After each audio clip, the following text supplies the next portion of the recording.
Assalamualaikum warahmatullahi wabarakatuh. Anak-anakku sekalian yang amat Bapak sayangi, jumpa lagi dengan Pak Soleh. Yaitu kita hari ini akan mempelajari tema 1, subtema 2, pembelajaran 3 tentang pendengaran manusia.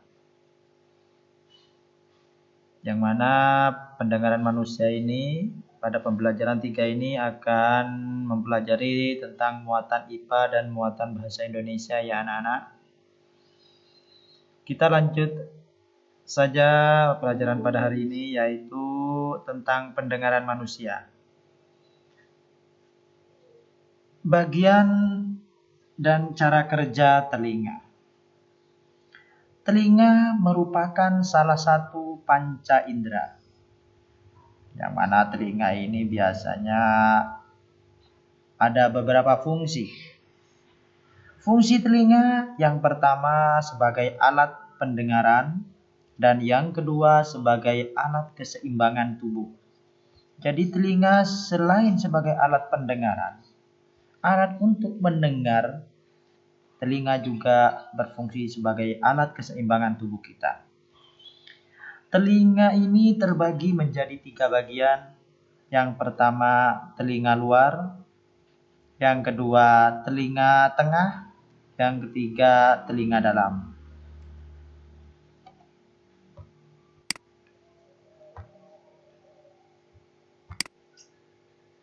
Bagian-bagian telinga. Ini ada bagian-bagian telinga ya, yang berbentuk gambar di sini. Di telinga tadi ada telinga bagian luar, ada telinga bagian tengah, dan ada telinga bagian dalam. Bagian daripada telinga luar, yang pertama yaitu daun telinga. Ini daun telinga. Daun telinga yang berada di bagian luar ini. Yang mana daun telinga ini berfungsi untuk menangkap getaran bunyi. Jadi jika ada suara, ada bunyi, maka daun telinga inilah yang akan menangkap getaran bunyi. Yang kedua yang termasuk telinga bagian luar yaitu liang telinga. Yang mana liang telinga ini, ya, lubang telinga, ada di sini dalamnya ada liang telinganya, itu berfungsi meneruskan bunyi ke telinga tengah. Jadi bunyi masuk ya ke liang telinga ini, nah baru diteruskan ke telinga bagian tengah nanti. Pada liang telinga ini terdapat rambut halus, yang mana rambut halus ini berfungsi menghalangi debu dan air yang masuk ke telinga.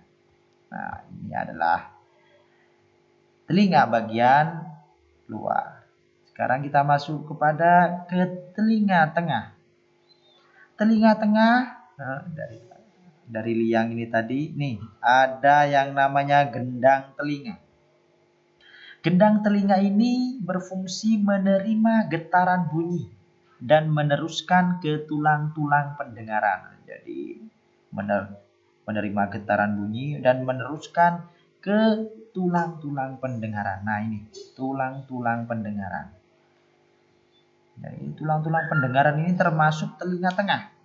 Yang mana tulang pendengaran ini berfungsi meneruskan getaran bunyi ke koklea. Nah, ya, tulang pendengaran ini berfungsi meneruskan getaran bunyi ke koklea. Nah, ini ada koklea di sini ya. Berarti dari tulang-tulang pendengaran diteruskan ke koklea ini. Nah, koklea ini masuk ke dalam bagian telinga dalam. Nah, jadi telinga dalam ini ada koklea. Koklea ini berfungsi menerima dan meneruskan getaran bunyi ke saraf pendengaran. Ya. Ada juga di sini saluran setengah lingkaran.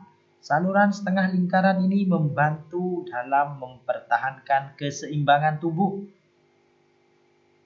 Jadi saluran setengah lingkaran ini membantu dalam mempertahankan keseimbangan tubuh.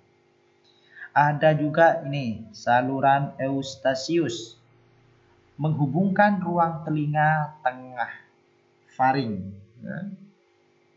Di saluran Eustachius itu menghubungkan ruang telinga tengah dan faring, ya.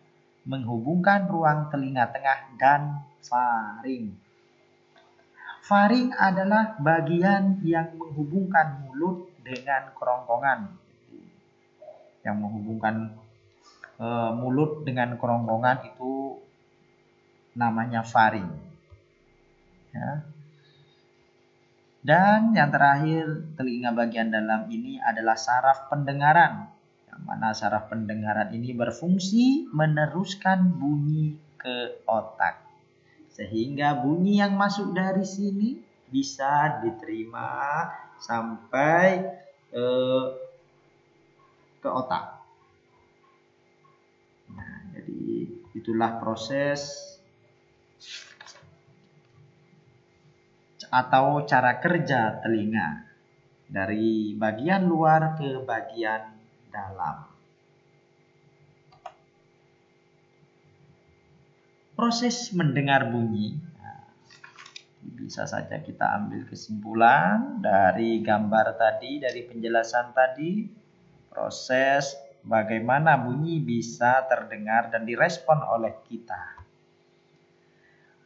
Jadi getaran dari sumber bunyi. Jadi sumber bunyi mengeluarkan bunyi, ya, jelas itu bergetar seperti gendang dipukul, berarti kulit gendangnya tadi bergetar sehingga menghasilkan bunyi, dan bunyinya nah ini ditangkap oleh daun telinga. Jadi gelombang bunyi ditangkap oleh daun telinga. Terus gelombang bunyi yang ditangkap oleh telinga merambat di liang telinga. Terus bunyi yang tadi yang merambat liang telinga tadi menggetarkan gendang telinga. Jadi gendang telinga bergetar, lalu getaran liang telinga tadi menggetarkan tulang-tulang pendengaran.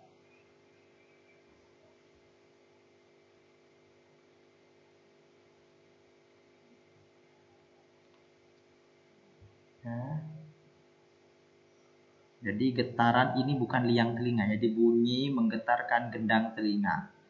Setelah gendang telinga bergetar, juga getaran gendang telinga tadi menggetarkan tulang-tulang pendengaran.